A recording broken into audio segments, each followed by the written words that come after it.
It's been difficult, of course, to get information out to the public, especially in a hyper-politicized environment. I'd like to spend some time trying to clear the record on that as we try to find the proper balance between creating a proactive positive response to real threats as opposed to instigating overreaction on the public and finding a healthy balance.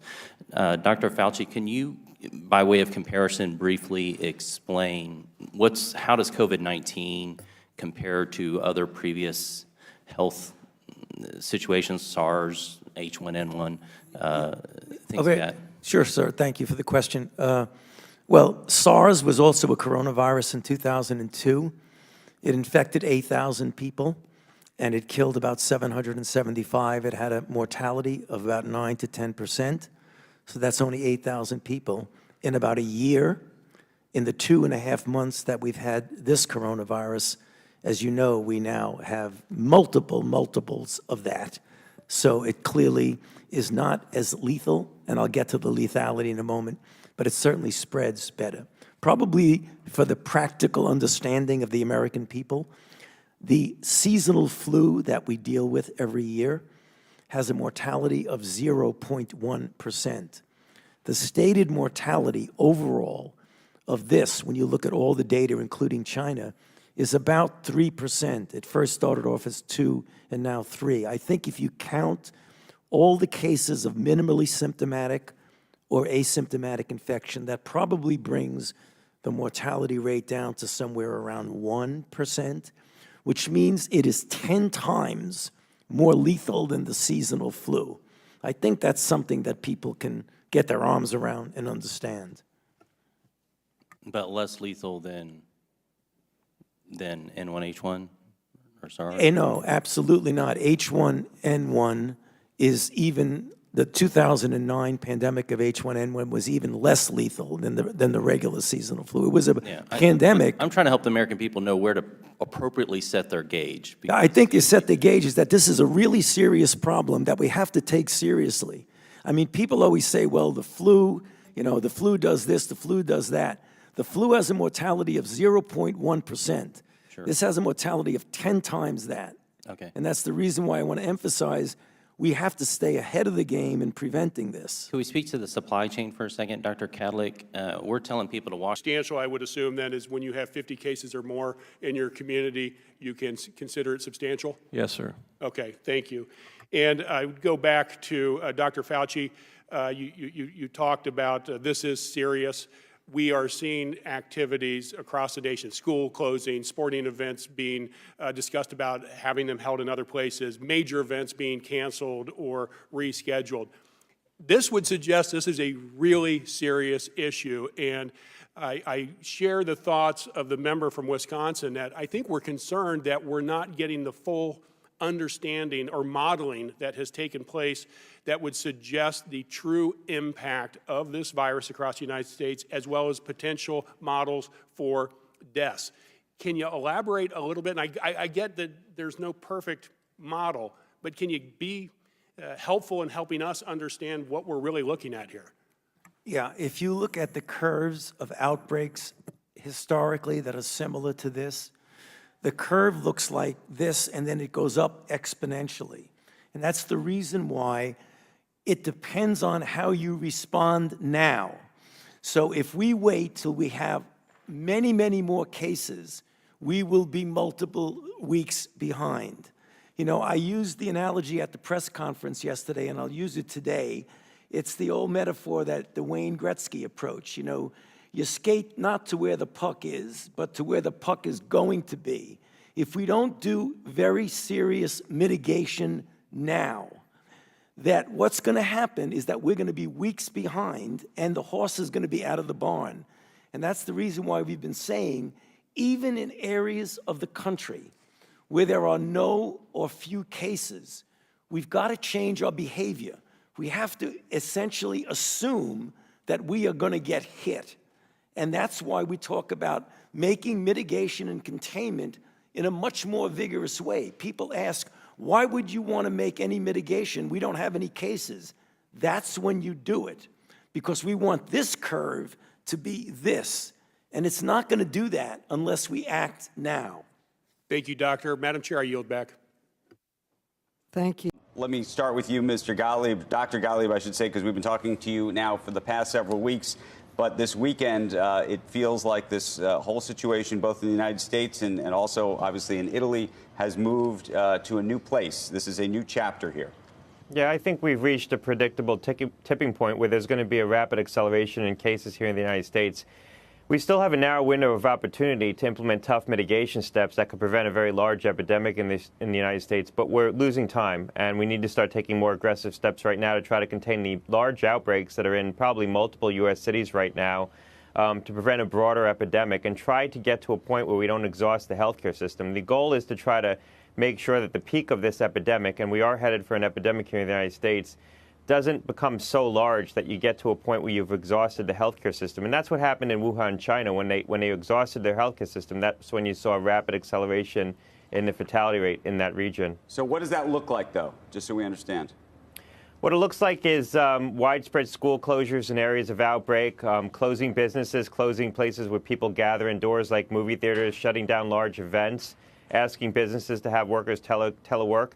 But you also have to step in with assistance, not only to assist the localities and the states with money from the federal government, but also people who are going to face significant hardships from these measures. We should do this up front as an inducement to get localities and states to take these tough actions. We're going to end up with a massive fiscal package, a bailout on the back end of this. We are better off using that money up front to help buy some of the actions that we need to mitigate this epidemic rather than spending that money on the back end after we've had a very large epidemic. We'd be better off spending that money now to induce the kind of actions we need to see. Scott, where are we talking about? Areas that are affected, obviously, that would be Kirkland, Washington, but are you talking about Westchester, New York at this point? There's many outbreaks all over the place. Yeah, it's broader than that. I mean, there is the potential that if we don't take tough measures right now, we could be looking at tens of thousands of cases in the United States. That's not unrealistic. If you look at the number of cases in Italy and Singapore, and you apply that over our population, you're looking at tens of thousands of cases in the United States. We have multiple areas that are dense population centers where you could see widespread transmission. So should we be going to school and work in places like New York City and Westchester and other, just very broadly, should these things have already taken place here or no? Well, the good news is businesses are implementing mitigation steps. I mean, the private sector really has been leading here, trying to engage in social distancing and reduce the opportunities for rates of transmission. It looks like there's a large outbreak in Santa Clara, California, Seattle. New York might have a large outbreak. There's going to be outbreaks in multiple U.S. cities simultaneously. That's why we're well past the point of containment in the United States. And large quarantines and lockdowns like what they did in Italy and China won't work here. We're well past that point because we now have this seated in multiple U.S. cities. It won't work here. Okay. Dr. Scott, hold on for a second. We want to get to Dr. Borio in just a moment, but I know that Meg Terrell has a question that she wants to jump in with. Meg? Oh, Andrew, thank you. And Dr. Borio, it's a question for you. I'm just wondering how you would assess the testing capacity in the U.S. right now. We are seeing commercial companies now coming online. How are we doing? How would you assess the messaging from the government on that? And where do you expect us to be by the end of this week? Well, so the good news is that today I believe the commercial developers, the big ones, are coming online and the capacity is going to increase significantly. The bad news, or the good news, is that we're going to be able to find a lot more cases that we know have been circulating in America. And we're going to see how steep this epidemic curve is going to get. We are doing what we can to enhance social distancing. Now, the degree with which we implement those measures may vary from locality to locality based on the number of cases. And the way I see this is a lot more like a shutdown, a partial shutdown, but not a lockdown. We should not be talking about lockdowns in America. Do you think what happened in Italy was the right decision or wrong decision? Again, the way I see this here is that we need to, the goal is to have social distancing.